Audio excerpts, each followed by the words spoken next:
Okay, guys. Hey, this is Shirt. Um, with all the President Trump stuff in the news about his hotel and all of his businesses, I decided to go over the title of nobility clause because I seen that get thrown around a lot and figured people don't really understand the logic behind it. So, being a logician for fun, I decided I'll give it a shot and see if I can explain it to people a little bit and explain why they're wrong and what parts of it they can effectively use to attack the president if they want to. So the title of nobility clause reads, "No title of nobility shall be granted by the United States, and no person holding any office of profit or trust under them shall, without the consent of Congress, accept any present, emolument, office, or title of any kind whatever from any king, prince, or foreign state." So I'll explain what an officer of profit is, or emolument. Well, emolument's right down here, which is the returns arising from office or employment, usually in the form of compensation or prerequisites. Office here being some type of political office. So you can't, I don't know, just no donations from foreign powers. So a office of profit is kind of hard to figure out because I didn't find like a concrete definition like what is it, like emolument, which is from Merriam-Webster. Uh, I I had to take like vague guesses and context clues, but I found these two things, and I use Wikipedia, and I don't care. Um, the first one says the U.S. Constitution prohibits a member of Congress from being appointed to an executive office under two circumstances: if the executive office was created during that member's term in Congress, or if the compensation for that executive office was increased during the member's term in Congress. The U.S. Constitution also prohibits an executive officer from being a member of Congress. So basically, what this is there's no like senator or someone pushing forward a bill like, hey, we need to get way more funding to aerospace or something, and then whenever they get out of office, they find themselves a really cushy job, or like, we need more money to what is it, defense spending, and then they go into the DoD right after they get out of Congress, and land themselves a fat, cushy desk job. So that's used to um, basically stop any type of corruption. And here's it's Article 2, like section, or yeah, Article 1, Section 6. I'm pretty sure I'll put everything in the description, but says no senator or representative shall, during the time for which he was elected, be appointed to any civil office under the authority of the United States, which shall have been created, or the emoluments whereof shall be increased during such time, and no person holding office under the United States shall be a member of either house during his continuance in office.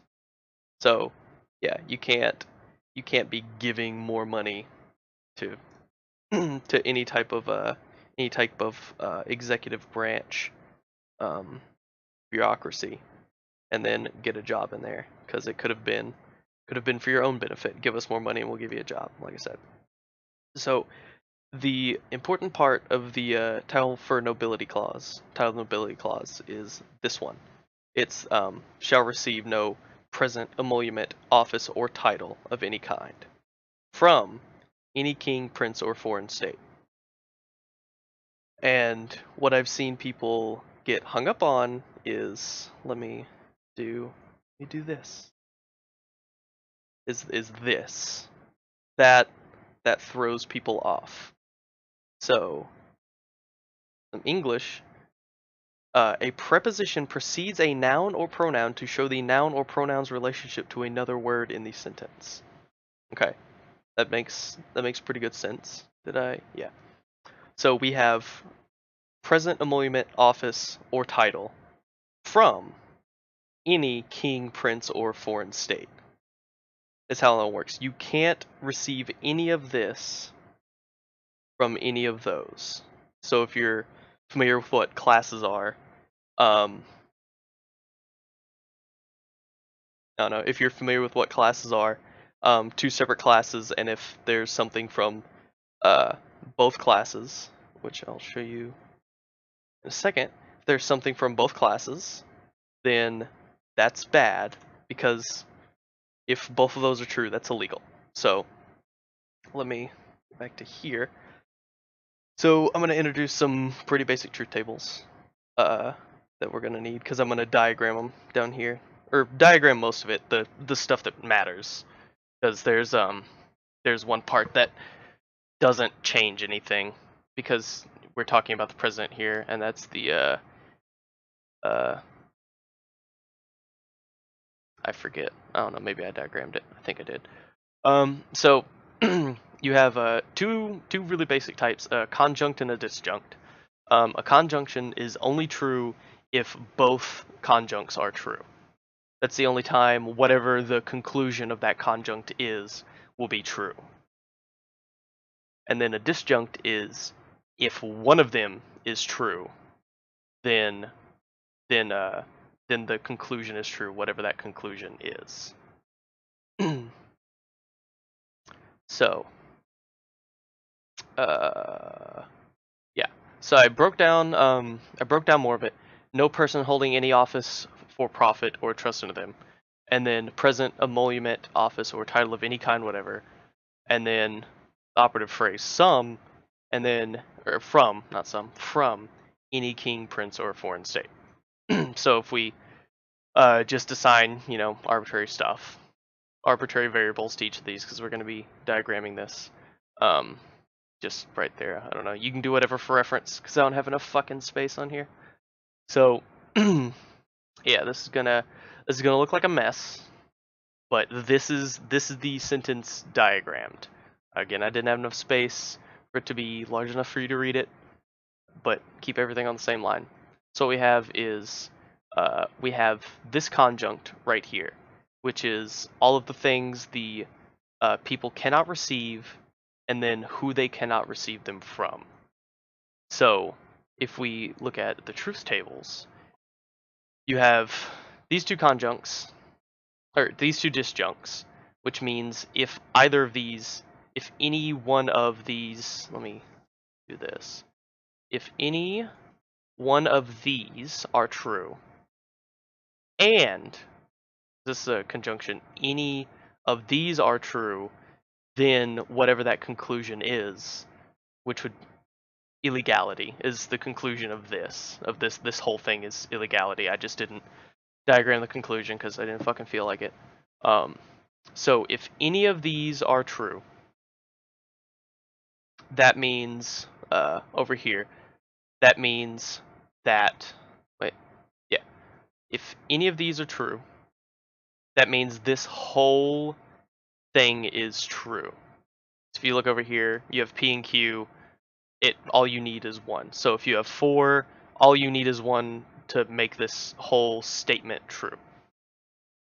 And same for this one, this is disjunct. But the from means you have to have any of that stuff from any of this class, which is right here. So the only time illegality is true is if both disjuncts are true, both conjuncts are true. So yeah. So if we say he didn't receive any presents, which that's the best criticism of the president I've seen, is it could be his hotel use could be considered a present, which maybe you would have to look at like how much foreign diplomats paid for the room, if they just bought the room like normal, or if it was like, hey, you're staying here, we're gonna bump the price up on you because you're buying it from us, and it's not gonna be a present. You're just paying extra for no reason. No, that'd be fucked up. That would absolutely be a present. Um, but like room service and shit. No, it's like what? No, that's food. Um, so if one of these is false, yeah, if one of the conjuncts is false, the entire thing is false, which is illegality. So you have to receive a present from a king, prince, or foreign state. Like, I can send the president a fucking Christmas gift. Like, I can send him, chocolates or something for Christmas. And that's not illegal. So you can see right here. If I give him, oh shit. Um, yeah, him being in a business and getting a paycheck from that business. Like if he ran his business, he's not receiving it from a foreign king, prince, or foreign state. So he can do that just fine because again, right here you need both conjuncts for it to be illegal. It's the negation of legality. So it would be totally legal. Um, if he, I can't really do it the other way because basically anything a king, prince, or foreign nation would give someone in the executive branch or legislative or anything would fall under this. I'm pretty sure. Like I would assume. Um, so basically anything you need anything from both of these to be true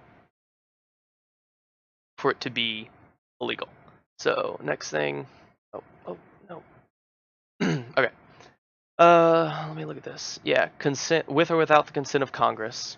If uh either of these are true, and the president, or if both of these are true, change these to true, which means he received one of these from one of those. He received cash or something from some foreign entity. If he didn't have, uh, what is it, consent from Congress, then that would be illegal. Because true, which yeah, true and true. If he didn't have consent, it would be true that he didn't have consent from Congress, which means it would be illegal. And then the first one out there is just holding an office of profit or trust under them. So he's holding an office. Yes, you can lop that whole thing off, fucking easy, and then you're left with this. And yeah, it's a pretty simple law. I think there was something else I was gonna say. Um, yeah, the main criticism I've seen is of it somehow being a what was it? No, let's look. It was a present. Yeah, a present. So is someone staying at his hotel considered a present? I don't know, but drinking tea. Um, if he received any type of money from a business that he owned, that again, if it was not from a foreign entity, like, or sorry, no, from if he received any type of uh, profit from a wait, where the hell was it? Yes, from being employed. So if I yeah, messed that up. If he was employed by some foreign entity, then that'd be illegal. Yeah. Oh, let me fix this. Yeah. He was employed by any foreign entity or in the political office of any foreign entity, then that would be illegal. But him collecting money from a being basically employed at Trump Incorporated or whatever the hell it's called is not owned by a like it's not owned and operated by some foreign state. Unless you believe that, and like you say Trump Tower's the what is it, the largest Russian consulate or something like that. That whole joke, haha, memes. Um Yeah, no, besides that, the only real place to the only thing that holds any like logical weight is the present from foreign dignitaries staying at host hotel, because he hasn't been crowned king of it, or he hasn't accepted like kingship or something from another place, unless like American citizens calling him the God Emperor is a title. But again, we're Americans, we're not a king, prince, or foreign actor, so we can call him the God Emperor and it still be fine. He doesn't hold political office for some other foreign entity. So yeah, that's probably the best way to go about it. And that was it. Thanks for listening. And production value is shit. No format. Google Docs. I don't care. Oh, bye bye.